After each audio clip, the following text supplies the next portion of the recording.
I was the manager of a first-class hotel, but all these years before I was the manager of a first-class hotel, I had all these writings, and I came up with the book Chariots of the Gods.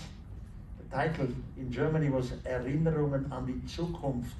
Translated means memories of the past. To the future. To the memories to the future. Then my editor came and said, Erich, this title is impossible. You have memories of the past, but not memories of the future. You have to change your title. I said, no, I want to have this title. So memories of the future. Then he came to England one day, and the English publisher decided to name the book Chariots of the Gods. Of course, I was crashed down completely by the scientific community, but it doesn't matter. Finally, I win.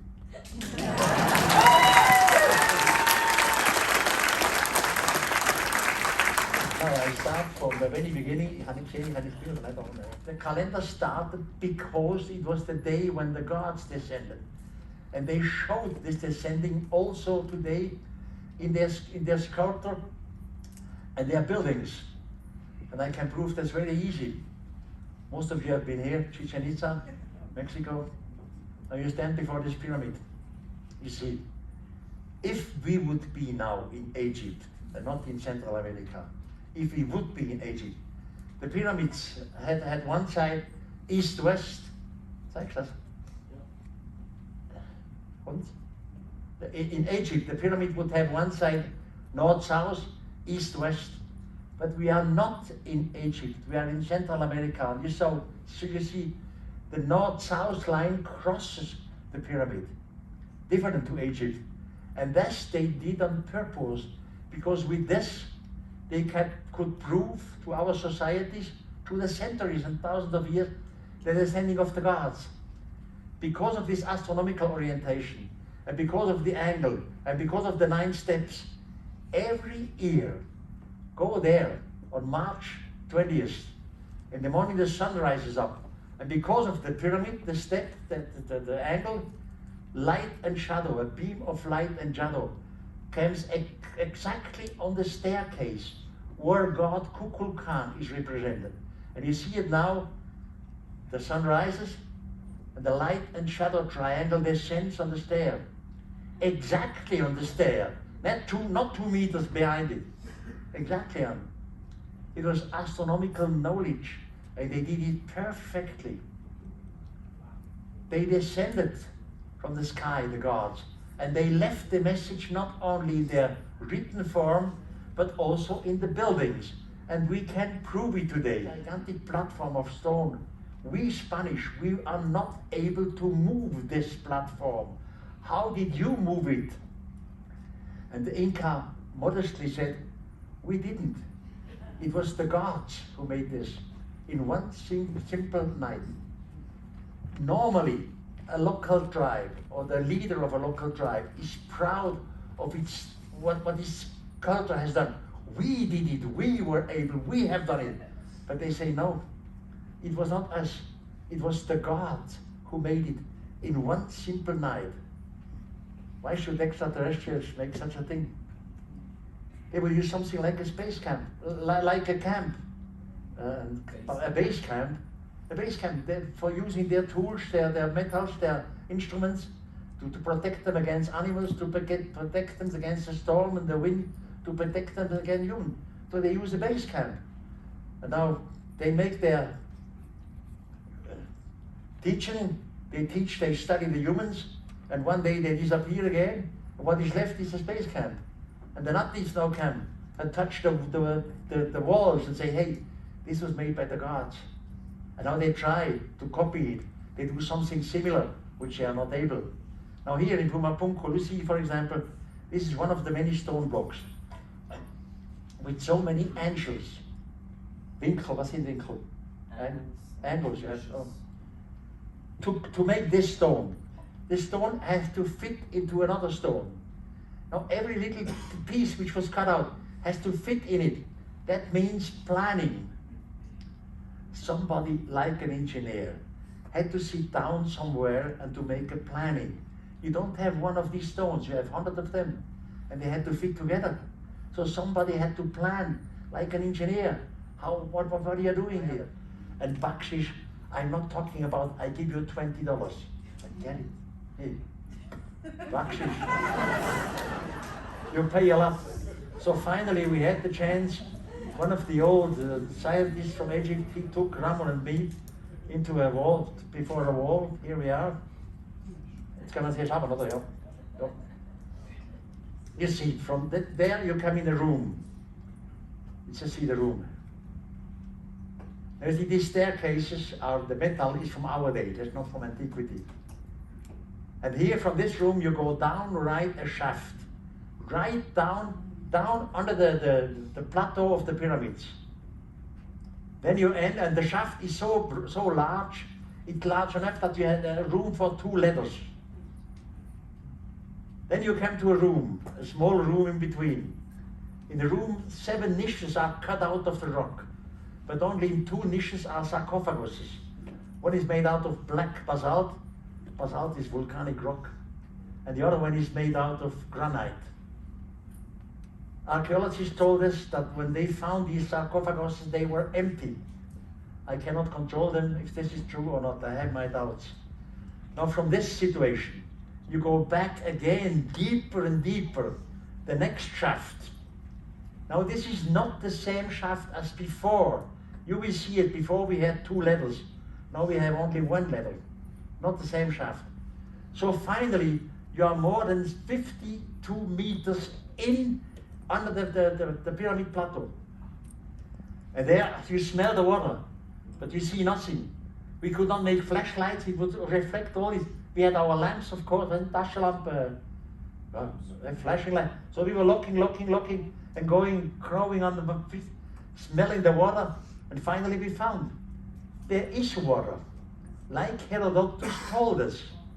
We were looking, Herodotus wrote, in the water is a sarcophagi. In the beginning we did not find the sarcophagi. We took time that our eyes were used to it. And then we find, in the water, you will see the sculpture here, the frontier of a sarcophagus in the water. And now you see the sarcophagus, the decal. The lid was taken off by archaeologists, and they put this wood. This is from our day. Again, here they said that there was nothing in the sarcophagi when they discovered it. I cannot control this. I don't know whether it's true or not.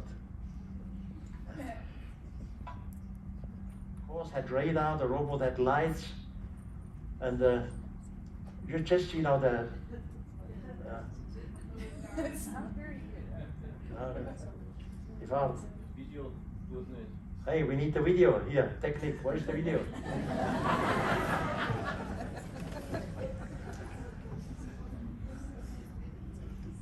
Please, niet happy.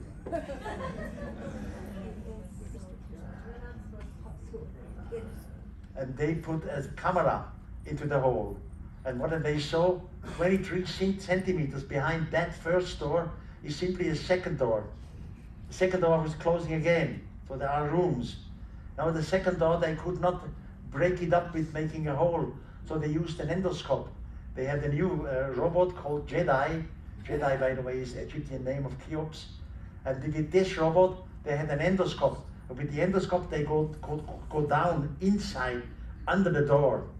Now, an endoscope, you don't make one big picture. You make 100 pictures, small little pictures. Then you put them together. What is behind it? So behind the first door, 23 centimeters, second door. Now we are behind the second door. What is inside? That's what you see here. Another room. So we know there are rooms inside the pyramid, definitely. And there are more than one room.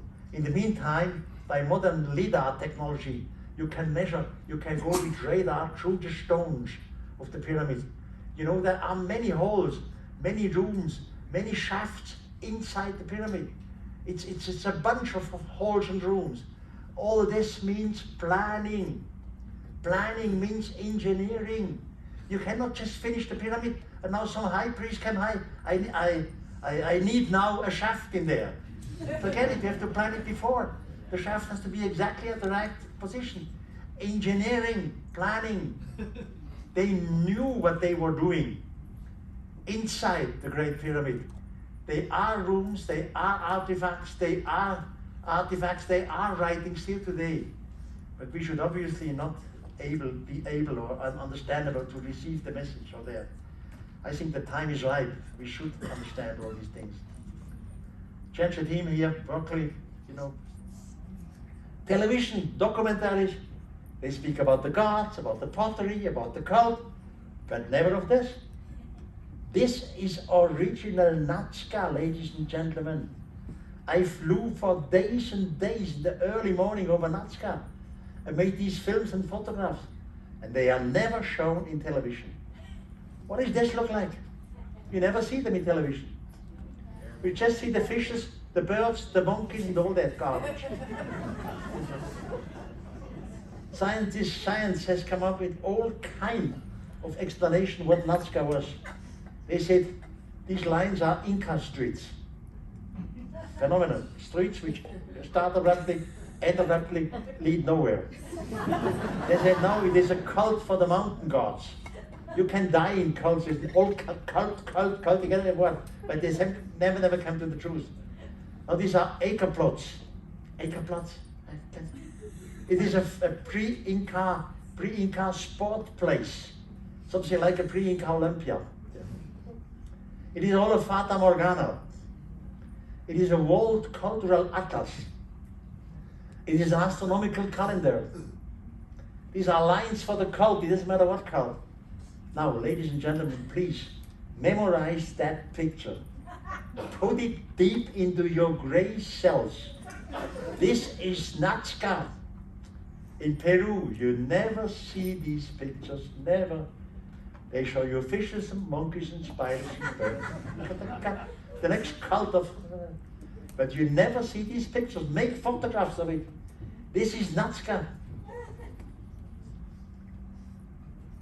And it goes on, even stronger. Look, there is one mountain which the top is cut off artificially. And on the mountain is this line. And under the line you see zigzag lines. Nazca. You never see them on television, You see the mountain is cut off artificially. Just compare it with the mountains around. The mountains around come from both sides to the mountain top. But not this one. Cut off artificially, and under this line you have this zigzag line. You never see it on television. Never on TV documentation. They all do it, all the fishes and monkeys and spiders, all that garbage.